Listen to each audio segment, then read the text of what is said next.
नाज़रीन, इसके बाद आप देखेंगे दान दियागो और रोज़ा वहाँ से फ़रार हो जाते हैं। दान दियागो और रोज़ा रोदोस के बहरी जहाज़ों का इंतज़ार कर रहे होते हैं और फिर जैसे ही उनकी नज़र तो वो ये मंजर देखते ही बहुत ज़्यादा खुश हो जाते हैं कि रोदोस के जहाज़ यहाँ पर पहुँच रहे हैं, यानी कि हमारे लिए मदद पहुँच चुकी है। और फिर जैसे दान दियागो इस बात की तस्दीक करने के लिए दूरबीन की मदद से उन जहाज़ों का मायना करता है तो वो ये मंजर देखते परेशान हो जाता है। दान दियागो को परेशान देखकर रोज़ा उससे पूछती है, क्या हुआ, क्या ये रोदोस के जहाज़ नहीं है? दान दियागो जवाबन कहता है, हाँ, ये रोदोस के जहाज़ तो हैं, लेकिन इन जहाज़ों पर खिज़र ने कब्जा कर लिया है और वो इन तमाम जहाज़ों को जिजल के इलाके की तरफ लेकर जा रहा है। रोज़ा ये सुनते परेशान हो जाती और पूछती है कि आपने तो कहा था कि बहरी जहाज़ जिसका जिक्र रोदोस ने किया था वो तो तिजारती जहाज़ हैं, लेकिन ये अचानक से खिज़र के जहाज़ कैसे बन गए?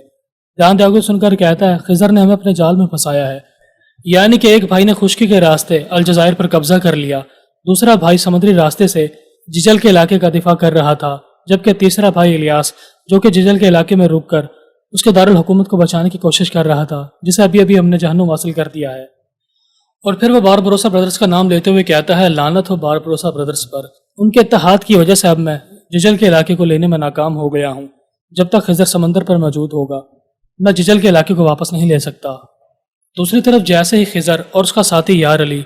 जिजल के इलाके में वापस पहुंचते हैं तो वो देखते हैं कि बुलबुल अपना सर पीट रहा होता है, वो ज़ारो कतार रो रहा होता है और वो दोनों उसको देखकर बहुत ज़्यादा परेशान हो जाते हैं और वो बुलबुल से पूछते हैं कि ऐसा क्या हो गया जिसकी वजह से तुम धाड़े मार मार कर रो रहे हो। बुलबुल ये सुनकर कोई जवाब नहीं देता। यार अली भी परेशान होकर पूछता है, बताओ ऐसी क्या बात है जिसकी वजह से तुम बच्चों की तरह धाड़े मार मार कर रो रहे हो।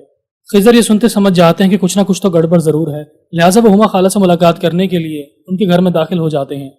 जैसे ही खिज़र की नज़र हुमा खाला पर पड़ती है तो वो भी धाड़े मार मार कर रो रही होती हैं और फिर खिज़र के बार बार इसरार करने पर हुमा खाला उन्हें बताती हैं कि इलियास। ये सुनते ही खिज़र के दिल पर बिजली से गिर जाती है और वो लड़खड़ाते कदमों के साथ ऊपर वाले कमरे की तरफ चलना शुरू हो जाता है कि कहीं इलियास और अस्मा शहीद तो नहीं हो गए। बिलाखिर जैसे ही खिज़र ऊपर वाले कमरे में पहुंचते हैं तो वो देखते हैं कि बाबा रूच इलियास की लाश के पास खड़े हैं और इलियास के चेहरे पर कफन पड़ा हुआ है। और फिर जैसे ही बाबा रूच हिम्मत करते हुए इलियास के चेहरे से कफन उतारने की कोशिश करते हैं तो खिज़र कांपते हुए कहता है, ऐसा मत करें, आप कह दीजिए कि ये मेरा भाई इलियास नहीं है, वो मर नहीं सकता, ये कोई और है। लेकिन बाबा रूच सुनकर मजीद रोना शुरू हो जाते हैं और फिर बाबा रूच रोते हुए कहते हैं, ये हमारा भाई ही है, तुम आखिरी बार इसका चेहरा देख लो, फिर कभी भी इलियास को दोबारा देखना नसीब नहीं होगा। ये सुनते ही खिज़र मजीद रोना शुरू हो जाता है और वो रोते रोते इलियास की लाश से कपड़ा उठाता है और उसका चेहरा देखने के बाद धाड़े मार मार कर रोना शुरू हो जाता है कि मेरे भाई, तुम हमें छोड़कर कहाँ पर चले गए। और फिर खिज़र रोते हुए बाबा रूच से पूछता है, ये सब कुछ कैसे हो गया? इसको तो हमने कहा था कि जिजल के इलाके में रुके, लेकिन यहाँ पर ना तो दान दियागो के साथी आए और ना ही हमारा कोई दुश्मन। और फिर बाबा रूच रोते हुए कहते हैं, ये हमारा इंतकाम लेने के लिए दान दियागो के पीछे गया था। दान दियागो ने इसे अपने जाल में फंसा लिया और उसे शहीद कर दिया। जब मैं आखिरी बार से मुलाकात करने के लिए पहुंचा तो ये अपनी आखिरी सांसें ले रहा था कि यह हमारा इंतकाम लेने के लिए गया था। ये मरते दम तक अपने भाइयों की खातिर लड़ता रहा। और फिर खिज़र ये तमाम बातें सुनने के बाद जोर जोर से रोना शुरू हो जाता है और कहता है, ओ मेरे भाई, ये तुमने क्या कर दिया? तुम तो हम भाइयों की तकलीफें ख़त्म करने के लिए गए थे, लेकिन तुम हमारी तकलीफों में इजाफा कर चुके हो। एक तरफ बाबा अरूज और खिज़र का छोटा भाई इस दुनिया को छोड़कर चला जाता है तो दूसरी तरफ दान दियागो रोज़ों से बातचीत कर रहा होता है कि हमने इलियास को जहन्नुम हासिल कर दिया है। वो दोनों भाई बहुत तकलीफ में होंगे, जैसे ही वो जिजल के इलाके में वापस जाएंगे तो तड़प उठेंगे। अब हमारे दरमियान इंतकाम की ऐसी लड़ाई शुरू हो चुकी है जिसे कोई रोकने से भी रोक नहीं पाएगा। जब तक हम में से कोई एक गिरोह खत्म नहीं होगा तब तक ये लड़ाई रुकने वाली नहीं है। और फिर दान दियागो रडोस से पूछता है, तुम तो अमीरुल बहर हो, तुम्हारे पास बहुत ज्यादा तादाद में बहरी जहाज और सिपाही हैं, तुम फिर भी खिज़र का मुकाबला न कर पाए। क्या तुम्हें जरा सा भी इस बात का एहसास ना हुआ कि वो तजारती बहरी जहाज नहीं है बल्कि वो खिज़र के जहाज है? रडोस जवाबन कहता है, मुझे बाद में इस चीज का अंदाजा हुआ, लेकिन तब तक मैं खिज़र के जहाज़ों के बहुत करीब पहुंच चुका था। इससे पहले कि मैं खिज़र के बहरी जहाज़ों पर हमला करवाता, उससे पहले ही खिज़र ने तोपें चला दी और मेरे दो बड़े बड़े जहाज़ों को चूरम चूर कर दिया और बाकी जहाज़ों पर कब्जा कर लिया। ये तो मैं अपने साथियों के साथ एक जहाज़ पर सवार होकर बड़ी मुश्किल से अपनी जान बचाकर वापस लौटने में कामयाब हुआ हूँ, वरना मैं भी इस जंग में मारा जाता। दान त्यागी सुनकर कहता है, तुम बहुत ही घटिया इंसान निकले हो, मैंने तुम जैसा डरपोक इंसान नहीं देखा। तुम्हारी बेवकूफ़ी की वजह से जिजल का इलाका मेरे हाथ से निकल गया। अमीरुल बहरी सुनकर कहता है, अपनी बकवास बंद करो, मैं तुम्हारा सिपाही नहीं हूँ जो तुम्हारी बकवास सुनने के लिए यहाँ पर आया हूँ। एक तो मैंने तुम्हारा साथ दिया है, ऊपर से तुम मुझे बातें सुना रहे हो। दान त्यागी सुनकर कहता है, इस बात से कोई फर्क नहीं पड़ता कि कोई किसी की बेइज्जती करे या ना करे, फर्क यह पड़ता है कि तुम्हारी बेवकूफ़ी की वजह से اب میں ججل کے علاقے کو واپس حاصل نہیں کر سکتا، تم سے بہتر تو میں ہی رہ گیا۔ میرے سپاہیوں کی تعداد کم تھی، میں نے خشکی پہ الیاس کا مقابلہ کیا اور باربروسا برادرز کے ایک بھائی کو شہید کر دیا۔ میں نے ان کی طاقت میں کمی کر دی ہے، اب وہ تکلیف سے تڑپ رہے ہوں گے۔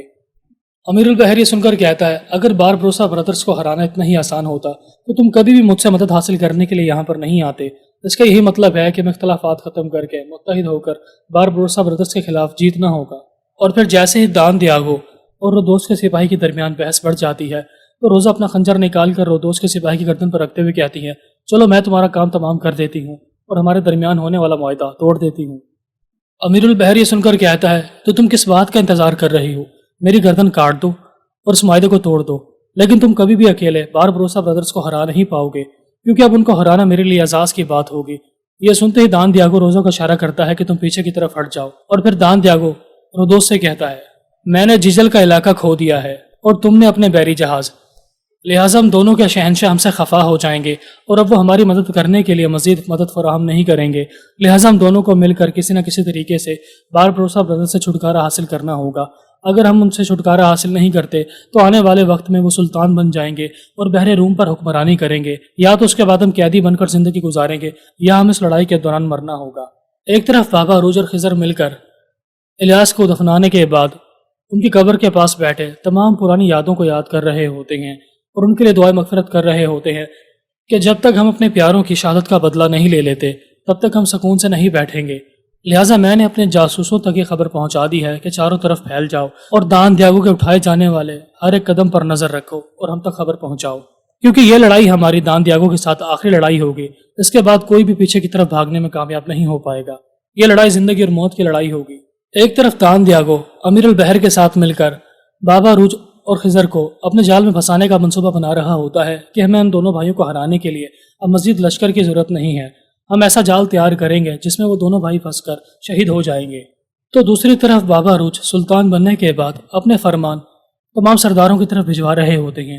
اور پھر یار علی حیرانگی سے بابا روج کی طرف دیکھتے ہوئے پوچھتا ہے، اب آپ سلطان بن چکے ہیں، آپ کو تھوڑا آرام کر لینا چاہیے، آپ کا بھائی فوت ہوا ہے، آپ اس غم سے آسانی سے جان نہیں چھڑوا سکتے۔ بابا روج جواباً کہتے ہیں، اب میں سلطان بن چکا ہوں، میرا غم ایک طرف، لیکن اب یہاں پر رہنے والے تمام لوگوں کے دکھ سکھ مجھے ہی بانٹنا ہوگا۔ لوگ میری طرف امیدوں کی نظروں سے دیکھ رہے ہوں گے، میں یہاں پر کمرے میں چھپ کر نہیں بیٹھ سکتا، میں اس تکلیف سے زندگی بھر گزرتا رہوں گا، لیکن مجھے باقی لوگوں کا بھی احساس ہے۔ اور پھر خضر بھی اس بات چیت میں شامل ہو جاتا ہے اور وہ بابا روج کو بتاتا ہے کہ جاسوسوں کی طرف سے خبر آئی ہے کہ دان دیاگو کسی جزیرے کی طرف گیا ہے، لیکن یہ نہیں جانتے کہ وہ جزیرہ کون سا ہے۔ بابا روج سن کر کہتے ہیں، ہمارے جاسوسوں کو کہنا کہ اس پر نظر رکھے، اور جیسے ہی دان دیاگو کے ٹھکانے کے بارے میں ہمیں ذرا سا علم ہوگا تو ہم اس کے ٹھکانے میں گھس جائیں گے اور حملہ کرنے کے بعد اسے جہنم حاصل کر کے اپنے بھائی اور باقی شہداء کا انتقام لیں گے۔ اور پھر بابا روج اپنے بھائی خضر سے کہتے ہیں، آپ ججل کے علاقے میں جائیں، اپنے ساتھ یار علی اور مراد کو بھی لے جائیں، آپ کسی بھی حال میں ججل کے علاقے کو نہیں چھوڑیں گے، آپ اس علاقے کی حفاظت کریں گے اور میں الجزائر میں رہوں گا۔ اور پھر جیسے خضر اور مراد کی ملاقات ہوتی ہے تو مراد انہیں بتاتا ہے کہ مجھے دان دیاگو کے ٹھکانے کے بارے میں علم ہو گیا، وہ ہسپانیوں کے کسی جزیرے میں رکا ہوا ہے، لیکن اس جزیرے پر پہنچنے میں ہمیں بہت ہمت سے کام لینا ہوگا، کیونکہ ہسپانوی لوگ ڈرپوک ہوتے ہیں، لہٰذا وہ گھات لگا کر حملہ کرنے کو ترجیح دیتے ہیں، اور گھات لگانے میں ہسپانوی بہت تیز ہیں، لہٰذا ہمیں پھونک پھونک کر ایک قدم اٹھانا ہوگا، ہمیں کسی بھی قسم کی غلطی کی کوئی گنجائش نہیں رکھنی۔ بالآخر دیکھتے ہی دیکھتے ایک طرف خضر یہ خبر بابا روج تک پہنچا دیتا ہے کہ ہمیں ایک جزیرے کا علم ہوا ہے جہاں پر دان دیاگو اور اس کے ساتھی ہو سکتے ہیں۔ دوسری طرف دان دیاگو اس جزیرے پر پہنچنے کے بعد امیر البحر سے کہتا ہے، ہمیں فوری طور پر باربروسا کو جال میں پھنسانا ہوگا، کیونکہ ابھی تک باربروسا برادرز تک اس جزیرے کی خبر پہنچ چکی ہوگی، لہٰذا ہمیں فوری طور پر اپنے مقام کو تبدیل کرنا ہوگا اور کسی اور دوسرے جزیرے کی طرف جانا ہوگا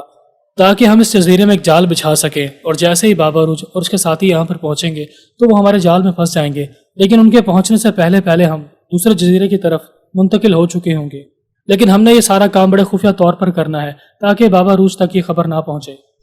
ناظرین، اس کے بعد آپ دیکھیں گے کہ صبح ہوتے خضر اور اس کے ساتھی اس جزیرے والے علاقے میں پہنچ جاتے ہیں، اور بازار میں جانے کے بعد وہ اپنا روپ بدل لیتے ہیں اور چاروں طرف وہ دان دیاگو کو تلاش کرنا شروع ہو جاتے ہیں۔ مراد خضر کو بتاتا ہے کہ میرے جاسوسوں کے مطابق وہ جزیرہ تھوڑا نیچے کی طرف ہونا چاہیے، لیکن وہ راستہ بہت ہی خطرناک ہے اور جالوں سے بھرا ہوا ہے، ہمیں ایک قدم بڑے دھیان سے اٹھانا ہوگا۔ یہ سنتے خضر اپنے ساتھیوں کو آگے بڑھنے کا اشارہ کرتا ہے۔ دوسری طرف جیسے ہی بابا روج اور اس کے ساتھی الجزائر سے نکل رہے ہوتے ہیں کہ ہمیں فوری طور پر خضر کے پاس پہنچ کر دان دیاگو سے مقابلہ کرنا ہے، تو اسی دوران وہ تاجر बाबा रूज के सामने खड़ा हो जाता है और कहता है कि आप अलजायर के सुल्तान हैं, आप हमें अकेला छोड़कर कहीं नहीं जा सकते क्योंकि आप जानते हैं कि चारों तरफ से दुश्मनों के हमले हो रहे हैं।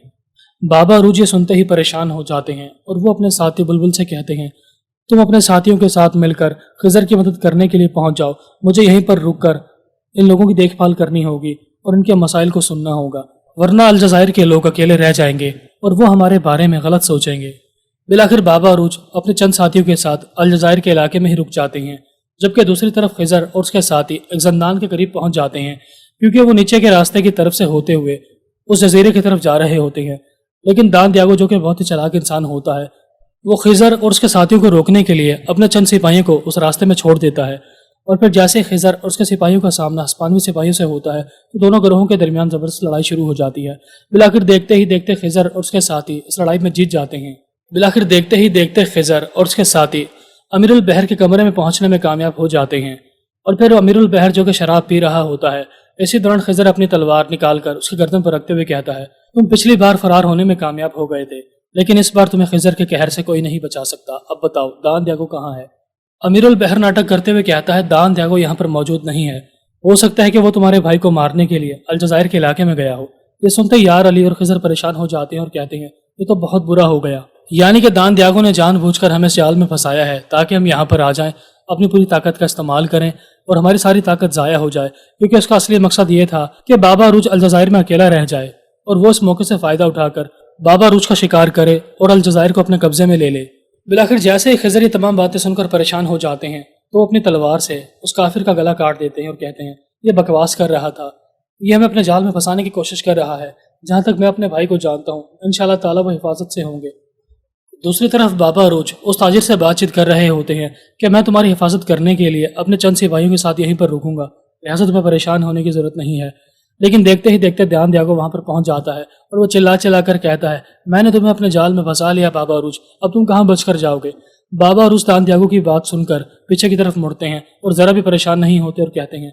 मुझे अंदाजा था कि तुम कोई घटिया चाल चलने की कोशिश करोगे और मेरा ख्याल है कि तुम यहाँ पर अकेले नहीं आए। दान दियागो मुस्कुराकर कहता है, यकीनन मैं यहाँ पर अकेला नहीं आया। और फिर वो ताजिरों के रूप में छुपे हुए अपने साथियों को इशारा करता है तो अपनी छुपाई गई तलवारों को हाथ में पकड़ लेते हैं और बाबा रूज पर हमला करने के लिए इशारे का इंतजार कर रहे होते हैं। और फिर जैसे दान दियागो और बाबा रूज आपस में बातचीत कर रहे होते हैं, इसी दौरान वो ताजिर भी तलवार निकाल कर बाबा रूज के दुश्मनों की सफ में शामिल हो जाता है। और फिर बाबा रूज उस ताजिर की तरफ देखकर हैरान होकर पूछते हैं, क्या तुम भी मेरे दुश्मन हो? यानी कि तुम गद्दार हो, तुमने ही दान दियागो को यहाँ पर बुलाया है। नाजरीन, इसके बाद वो मंजर दिखाया जाता है कि जब वो ताजिर शख्स खुफिया तौर पर दान दियागो से मुलाकात करता है और उसको तमाम सूरत हाल से आगाह कर रहा होता है। अलजायर के इलाके पर मुझे हुकूमत करनी चाहिए थी,